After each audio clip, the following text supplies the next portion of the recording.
कि भाई सीएम साहब ने मेरे लिए ये लाइन क्यों बोली है, अगर बोली है तो मेरे पास चंद्रयान भेजे, मैं तो जाने के लिए तैयार हूँ। अच्छा, मेरे को जवाब दो इस लाइन का। अच्छा अच्छा। मुख्यमंत्री साहब जी ने कहा कि सुमन बैठ जा और चंद्रयान 4 जब चांद पर जाएगा तो तुझे उसके साथ भेज दिया जाएगा। अच्छा अच्छा, तो कहीं ना कहीं ये लगा भाई मुख्यमंत्री साहब ने मेरी बेइज्जती कर दी, ये फील हुआ आपको? अच्छा, जैसे कि हमने एक और वीडियो आपकी देखी थी, नवीन जैन है, उसने भी आपको सम्मानित किया है। हाँ किया है। कैसे नवीन भाई साहब आए थे हमारे घर पे और उन्होंने हम्म। मुझे 5100 की माला से सम्मानित किया है। बोला कि मेरे देश की शेरनी है, बहादुर लड़की है और देश के लिए मतलब आवाज उठाती है, महिलाओं के लिए, नौजवानों के लिए। एक आपकी वीडियो वायरल हो रही है मुख्यमंत्री की और आपकी, आपने कुछ मुख्यमंत्री से मांगा था लेकिन मुख्यमंत्री साहब ने कुछ और ही जवाब दिया, क्या थी वो कहानी, ये बताओ।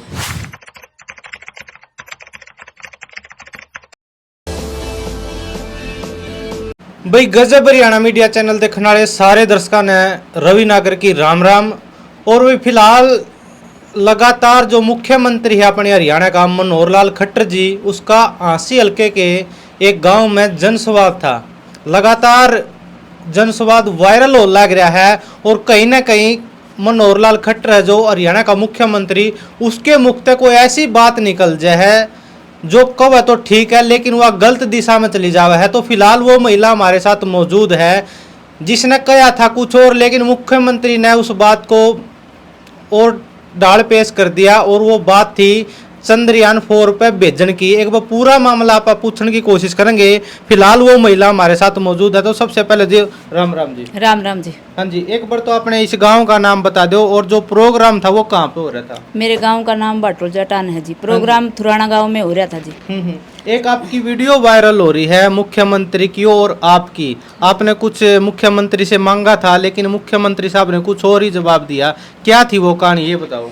वो ये सेल्फ हेल्प के ग्रुप चलाते हैं हम गांव में, हमारा ग्राम संगठन बना हुआ है, उसमें 11 ग्रुप हैं और हमने भी वहाँ पर जाना था जहाँ सीएम साहब जी आ रहे थे।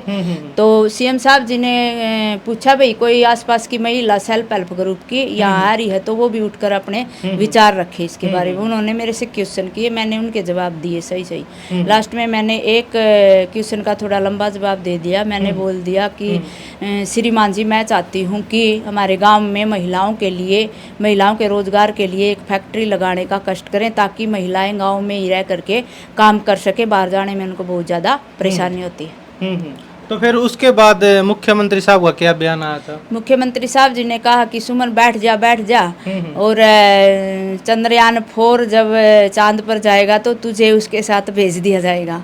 अच्छा अच्छा, मतलब जो चीज आपने पूछी थी उसका जवाब नहीं दिया लेकिन आपको ये बोला जब चंद्रयान 4 चांद पर जाएगा आपको उसके साथ भेज दिया जाएगा। हाँ जी। तो उस टाइम वहाँ पर लोग भी बहुत ज्यादा होंगे, मुख्यमंत्री आ रहा है और भी सारे गांव के लोग बटले हो रहे होंगे, तो कहीं ना कहीं ये लगे भाई मुख्यमंत्री साहब ने मेरी बेइज्जती कर दी, ये फील हुआ आपको? देखो मुझे नहीं लगा तो मेरे भारत देश को लगा। हम वहाँ से आ गए थे, आने के बाद में शाम के टाइम मैंने देखा तो मेरा वीडियो वायरल हो चुका था। तब वीडियो मेरे पास आया तो मैंने देखा तो मेरे को भी ऐसा महसूस हुआ कि शायद सीएम साहब जी ने ये लाइन कुछ और तरीके से पेश की है। तो मुझे भी मन में ऐसा हुआ कि सीएम साहब ने ऐसा मेरे लिए क्यों बोला है, फील हुआ। अच्छा, जैसे कि हमने एक और वीडियो आपकी देखी थी, नवीन जैन है, उसने भी आपको सम्मानित किया है। हाँ किया है। कैसे नवीन भाई साहब आए थे हमारे घर पे और उन्होंने मुझे 5100 की माला से सम्मानित किया है। बोला कि मेरे देश की शेरनी है, बहादुर लड़की है और देश के लिए मतलब आवाज़ उठाती है, महिलाओं के लिए, नौजवानों के लिए, इसलिए उन्होंने मेरे को सम्मानित किया था। अच्छा हाँ। उसके बाद जब ये सारी बातें हो चुकी थी तो आप के इंटरव्यू भी काफ़ी सारे हो चुके हैं, तो कहीं ना कहीं मुख्यमंत्री का या एमएलए का आपके पास फ़ोन आया? सभी विपक्ष वाले जो हैं उनके सभी के फ़ोन आए थे। उन्होंने कहा था कि हमें शर्मिंदगी महसूस हो रही है, हम सीएम साहब की ओर से माफ़ी की गुहार करते हैं बहन जी, आप का मतलब अपमान ही हुआ है।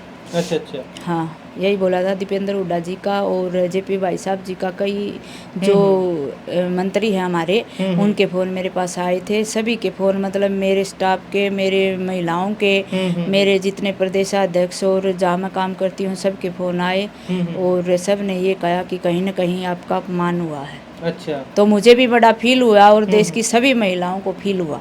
अच्छा अच्छा। हाँ। फिर उसके बाद आपने कोई एक्शन लिया हो, कहीं अपनी बात कहीं और जाके रखी हो भी मेरे साथ गलत हुआ है? मैंने इतना तो मौका ही नहीं मिला कि कहीं और रखूं। उससे पहले तो मीडिया है मतलब पत्रकार है मेरे घर में आते रहे तो मैंने इंटरव्यू दिया, उसमें बता दिया। कि भाई सीएम साहब ने मेरे लिए ये लाइन क्यों बोली है, अगर बोली है तो मेरे पास चंद्रयान भेजे, मैं तो जाने के लिए तैयार हूँ।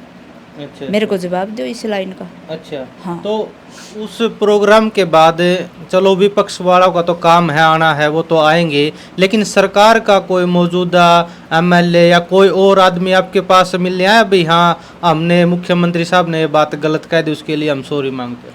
उसके बाद श्रीमान हमारे एमएलए हैं विनोद ब्याणा जी, वो मेरे घर आए और उन्होंने आकर मेरा मान सम्मान किया, मेरे को बेटी कहा और सीएम साहब की ओर से उन्होंने माफ़ी फील की और उन्होंने मुझे बताया कि कोई बेइज्जती नहीं हुई है, आपका कोई अपमान नहीं हुआ है, आप हमारी एक्टिव महिला है, निडर महिला है, ग्रेट महिला है, मेरी बेटी है, किसी भी टाइम आकर के मिल लेना और डिमांड ले आना, आपका जो काम हो हम पूरा करेंगे।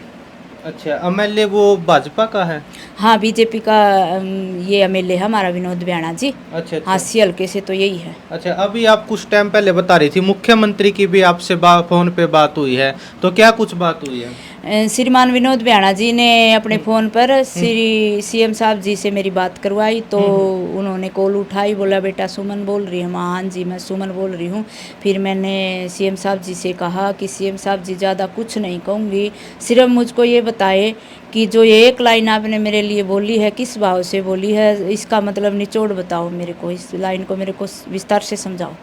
तो सीएम साहब जी ने बहुत ही अच्छे तरीके से अच्छे विचारों से मेरे को वो उस लाइन का उत्तर दिया और मेरे को अपनी बेटी माना, बोला कि बेटी गांव में ऐसी एक्टिव महिला मुश्किल से मिलती है और मैंने तो धड़ाधड़ जवाब देने लग रही थी नहीं, तो मैंने ये सोचा कि मेरी बेटी को तो मेरे को मतलब अंदर में ऐसी फील हुई कि मेरी इस बेटी को तो चांद पे जाना चाहिए, इसलिए मैंने मजाक के तौर पर और अपना घर अपना परिवार समझ के ना ऐसी बात बोल दी थी। तो बेटी आप कभी भी चंडीगढ़ आओ, मैं मिलने के लिए तैयार हूँ, तेरे लिए खुला दरबार है, कितनी कोई डिमांड ले आना मैं पूरी करूँगा, ये वादा कर किया है। अच्छा, सीएम साहब ने। अच्छा, एक टाइम तो सीएम साहब ने जब वहाँ पर स्टेज पे वो बात बोली थी और एक आपकी ये फोन पे बात हुई, क्या लगा उसके मुख से ये जाने अनजाने में निकल गई या वो आदमी ही ऐसा है, क्या कुछ आपको क्या लगा अभी लास्ट में? देखो मैं तो नहीं कहूंगी कि आदमी ही ऐसा है, मैं नहीं कहूंगी क्योंकि बड़ा है, फिर भी देश का राजा है, भी अपना घर में भी निकल जाए बड़े छोटा का, ये देखो ये भी बहुत बड़ी बात है, एक आम आदमी थे जब मुख्यमंत्री फोन पे भी बात करके कहा है कोई बात नहीं, तो वो भी बहुत बड़ी बात हो जाए।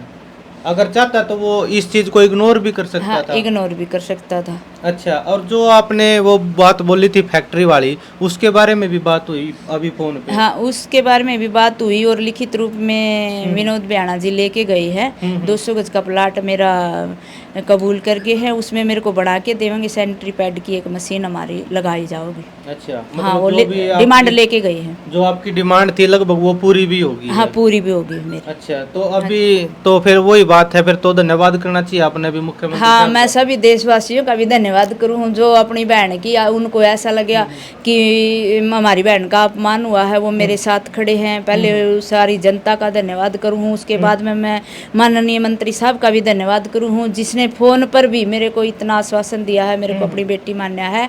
तो अब मेरा कोई गिला शिकवा नहीं है सरकार से भी और अपने जो बीजेपी अध्यक्ष है उनसे भी। अब तो यही कहूँगी कि उन्होंने मेरे मतलब अंदर में जो फीलिंग थी वो बिल्कुल साफ हो गई है, स्पष्ट रूप से। तो कोई गिला शिकवा नहीं मुख्यमंत्री साहब? अभी कोई गिला शिकवा नहीं है भाई, ऐसा घरों में भी कई बार हो जाता है, गाँव में भी हो जाता है, बड़े से मुंह से निकल जाती है। अगर उन्होंने फोन पर है ना मेरा गिला शिकवा दूर कर दिया ना, तो मैं भी उनको अपने पिता के समान मानूँ, भाई बर्थडे है, निकल गई होगी। बिल्कुल। चलो भाई दोस्तों, फिलहाल इस वीडियो में इतना ही, और फिलहाल आप इस वीडियो ने शेयर करियो और एक कमेंट जरूर करियो इस महिला के लिए और मुख्यमंत्री साहब के लिए। फिलहाल जय हिंद, जय भारत।